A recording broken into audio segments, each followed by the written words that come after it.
ഇന്നത്തെ വീഡിയോ ചപ്പാത്തി എങ്ങനെ നമുക്ക് മാവ് കോരി ഒഴിച്ച് ഉണ്ടാക്കാമെന്നുള്ളതാണ്. എല്ലാവർക്കും അറിയാം, കുറേ പേർക്കൊക്കെ കൈവേദന, കുഴക്കാൻ ബുദ്ധിമുട്ട്, പരത്താൻ ബുദ്ധിമുട്ടൊക്കെ ഉണ്ട്. അപ്പോൾ അതിന് വേണ്ടിയാണ് ഈ വീഡിയോ ഇടുന്നത്. സാധാരണ നമ്മൾ ചപ്പാത്തി ഉണ്ടാക്കുമ്പോൾ പൊള്ളി വരുന്ന അതേപോലെ തന്നെ നന്നായി കിട്ടും, നമുക്ക് അതേ ടെക്സ്ചറിൽ തന്നെ കിട്ടും. അപ്പോൾ ഇങ്ങനെ ബുദ്ധിമുട്ടുള്ളവരെല്ലാം ഇതൊന്ന് പരീക്ഷിച്ച് നോക്കുക. അതുകൂടാതെ ഞാനിവിടെ അതേ മാവ് കൊണ്ട് തന്നെ കുട്ടികൾക്ക് സ്നാക്ക് ഉണ്ടാക്കുന്നുണ്ട്. അപ്പോൾ നമുക്ക് നേരെ വീഡിയോയിലോട്ട് പോവാം.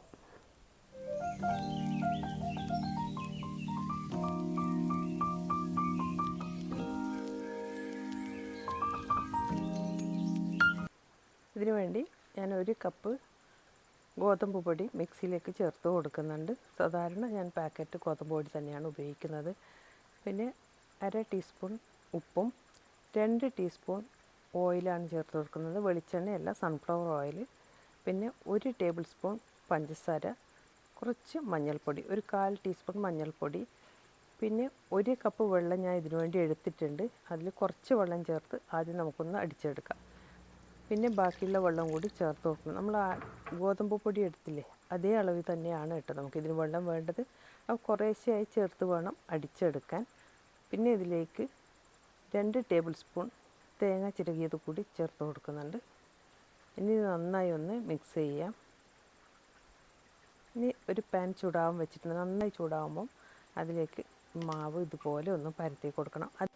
നമ്മളുടെ ഒരു ചപ്പാത്തിയുടെ ആ ഒരു ടെക്സ്ചറിലാണ് ഇട്ടത് പരത്തിയെടുക്കേണ്ടത്. അതിലും കൂടി നേരിയതായി പരത്തിയെടുക്കേണ്ട. പിന്നെ ഇതിലേക്ക് കുറച്ച് എണ്ണ ഞാൻ ഇതിലേക്ക് ഒഴിച്ചു കൊടുക്കുന്നത് ഓയിലാണ്. ഇതും സൺഫ്ലവർ ഓയിൽ തന്നെയാണ് ഒഴിച്ചു കൊടുക്കുന്നത്.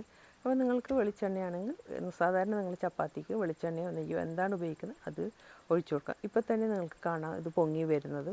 നമ്മൾ തിരിച്ചും മറിച്ചോട്ട് നമ്മൾ ചപ്പാത്തി ഉണ്ടാക്കുന്ന പോലെ തന്നെ ഇത് പൊന്തി ബബിൾസൊക്കെ വരാൻ തുടങ്ങിയിട്ടുണ്ട്. അപ്പോൾ നമ്മൾ ആദ്യം മാവ് കോരി ഒഴിച്ച ഉടനെ തിരിച്ചിടാൻ പാടില്ല. അടിയിലൊന്ന് കളർ മാറുന്ന സമയത്താണ് നമ്മൾ തിരിച്ചിട്ട് കൊടുക്കേണ്ടത്. തിരിച്ചിട്ട് കൊടുത്തതിന് ശേഷം നമ്മൾ ചപ്പാത്തി ഉണ്ടാക്കുന്ന പോലെ അതേപോലെ പ്രസ് ചെയ്ത് കൊടുത്താൽ മതി. അപ്പോൾ നന്നായി ബബിൾസൊക്കെ വരും.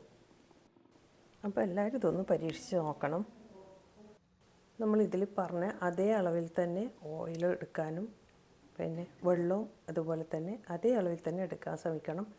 അതൊരിക്കലും വ്യത്യാസം വരുത്തരുത്. എന്നാലേ നമ്മൾക്ക് ഇതേ ടെക്സ്ചറിൽ നമ്മൾക്ക് ചപ്പാത്തി ഉണ്ടാക്കാൻ പറ്റുള്ളൂ.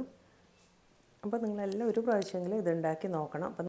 അപ്പോൾ ഇത് കണ്ടില്ലേ, നമ്മുടെ ചപ്പാത്തിയുടെ അതേപോലെ തന്നെ ഉണ്ട് കേട്ടോ. അതേ ടെക്സ്ചറിൽ തന്നെ നമുക്ക് കിട്ടുന്നുണ്ട്. അപ്പോൾ ചപ്പാത്തി കുഴക്കാനും പരത്താനും ബുദ്ധിമുട്ടുള്ളവർ ഇതൊന്ന് പരീക്ഷിച്ച് നോക്കണം. ഇപ്പോൾ ഇനി ഞാൻ അടുത്തത് ഒരു സ്നാക്കാണ് കാണിച്ചിരുന്നത്. ഇതേ ഉള്ള മാവ് കൊണ്ട് നമുക്ക് പെട്ടെന്ന് കുട്ടികൾക്ക് ഒരു സ്നാക്ക് ഉണ്ടാക്കി കൊടുക്കാം. ചപ്പാത്തി കഴിക്കാത്ത കുട്ടികൾക്ക് ഉണ്ടാക്കി കൊടുക്കാം. അതിനുവേണ്ടി കുറച്ച് തേങ്ങ ചിരകിയതും പഞ്ചസാരയും ഞാനിവിടെ ബൗളിൽ മിക്സ് ചെയ്ത് വെച്ചിട്ടുണ്ട്. പഞ്ചസാരയ്ക്ക് പകരം ശർക്കര വേണമെങ്കിൽ ചേർത്ത് കൊടുക്കാം, വേണമെങ്കിൽ ഏലക്കായ പൊടിയും ചേർക്കാം. ഇനി നേരത്തെ പരത്തിയ പോലെ അതേപോലെ നമ്മൾ ദോശ ഉണ്ടാക്കി അതിൻ്റെ നടുവിൽ ഈ ഫില്ലിങ് വെച്ച് നമുക്കൊന്ന് മടക്കി 2-3 പ്രാവശ്യം തിരിച്ചും മറിച്ചിട്ടെടുക്കാം. നല്ല ക്രിസ്പി ആയിട്ടുള്ള നമുക്ക് മടക്കപ്പ് കിട്ടുന്നതായിരിക്കും. അപ്പം സാധാരണ ദോശയിൽ ചുടുന്നത് പോലെ ഉണ്ടാവില്ല, നല്ല ക്രിസ്പിയായി കിട്ടും. പിന്നെ വേണമെങ്കിൽ ഇതൊന്ന് ഡീപ്പ് ഫ്രൈ ചെയ്തോ ഷാലോ ഫ്രൈ ചെയ്തിട്ടും എടുക്കാം, കുട്ടികൾക്ക് കുറച്ചും കൂടി ഇഷ്ടമാവുന്നുണ്ടെങ്കിൽ. അപ്പോൾ ഇത്രയേ ഉള്ളൂ ഇന്നത്തെ വീഡിയോ. അപ്പോൾ നിങ്ങൾക്ക് വീഡിയോ ഇഷ്ടമായെന്ന് കരുതുന്നു. ഇഷ്ടമായിട്ടുണ്ടെങ്കിൽ ലൈക്ക് ചെയ്യാനും സപ്പോർട്ട് ചെയ്യാനും മറക്കല്ലേ. Thank you for watching.